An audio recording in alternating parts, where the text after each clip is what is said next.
नमस्कार, आपकी हेल्थ को लेकर हमारे इस खास प्रोग्राम हेल्थ टिप्स में आपका स्वागत है।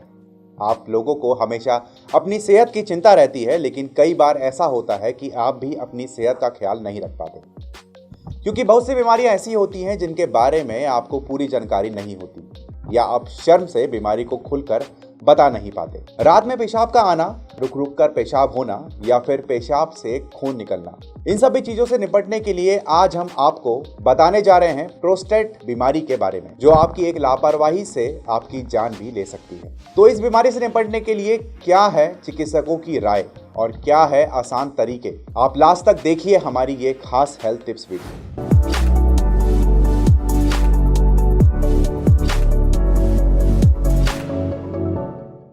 प्रोस्टेट नामक ग्रंथि केवल पुरुषों के शरीर में पाई जाती है।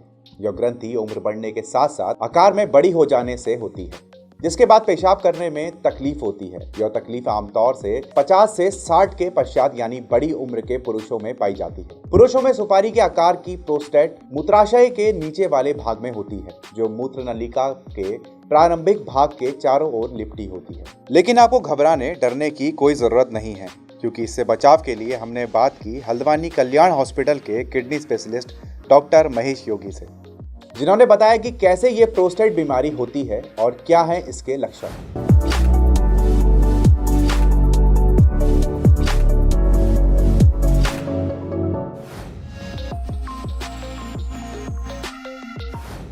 नमस्कार मित्रों, मैं डॉक्टर महेश योगी।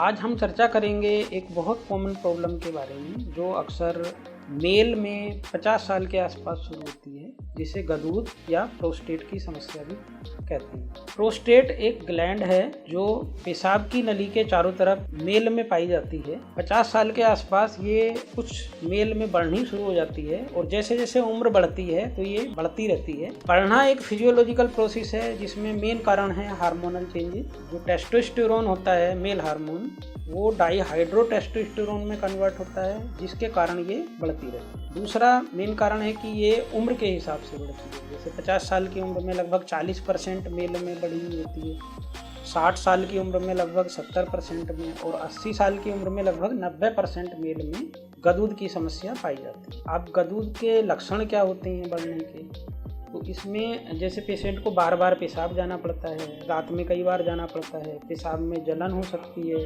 रुक रुक कर पेशाब आता है, पेशाब करने के बाद बूंद बूंद करके पेशाब आता है, पेशाब की धार पतली हो जाती है। इसमें कभी कभी पेशेंट को खून आने की समस्या भी हो सकती है। अब जानते हैं कि कैसे इस बीमारी को जड़ से साफ किया जा सकता है। आप प्रोस्टेट से बच सकते हैं, इसके लिए आपको इसकी सही जानकारी होनी जरूरी है, यानी इसके इलाज कैसे और किस डॉक्टर से कराया जाए।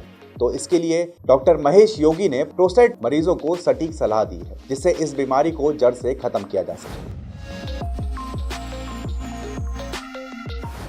तो शुरुआती अवस्था में जो इलाज होता है उसमें दवाई देते हैं। दवाइयों में क्या होता है कि इसमें जो कुछ मरीजों पे दवाई काम करती हैं, कुछ में नहीं करती। दवाई से अगर लक्षण में सुधार है तो दवाई महीनों चल सकती हैं या लाइफ लॉन्ग भी चल सकती हैं।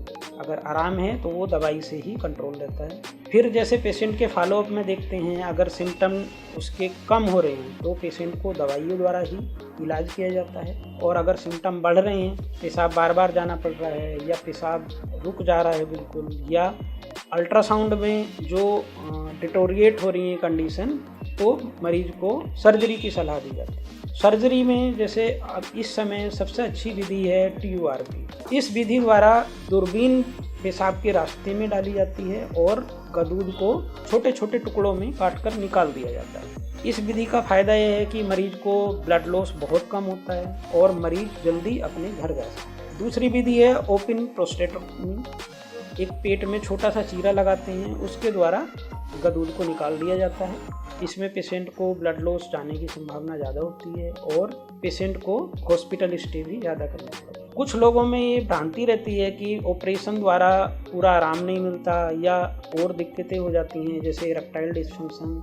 तो ऐसा नहीं है। ऑपरेशन द्वारा पूरा आराम उन लोगों को नहीं मिलता जो सर्जरी को टालते रहते हैं, जिसकी वजह से बैक प्रेशर चेंजेज हो जाते हैं, पेशाब की थैली में थोड़ी सूजन भी रहती है और हाइड्रोयूरेट्रोनेफ्रोसिस भी हो सकती है। जो पेशाब की नली होती है, जो गुर्दे से पेशाब की थैली में यूरिन को लाती है, उसमें सूजन हो सकती है, किडनी में भी सूजन हो सकती है। उस वजह से उन मरीजों को पूरा आराम नहीं मिलता जो सर्जरी को डिले करते रहते हैं। तो इस वीडियो में आपने देखा कैसे आप प्रोस्टेट जैसी बीमारी से लड़ सकते हैं और एक अच्छे डॉक्टर को दिखाकर इसे जड़ से भी खत्म कर सकते हैं। अगर आपने हमारे चैनल को सब्सक्राइब नहीं किया है तो सब्सक्राइब करें, जिससे आपको आपकी समस्या का उचित समाधान हमारे एक्सपर्ट के द्वारा एकदम निःशुल्क मिलता रहे। साथ ही बेल आइकन का बटन दबाना ना भूलें, जिससे अगले एपिसोड में इस तरह की समस्याओं की उचित सलाह और इलाज हम आपको विशेषज्ञों के माध्यम से देते रहें।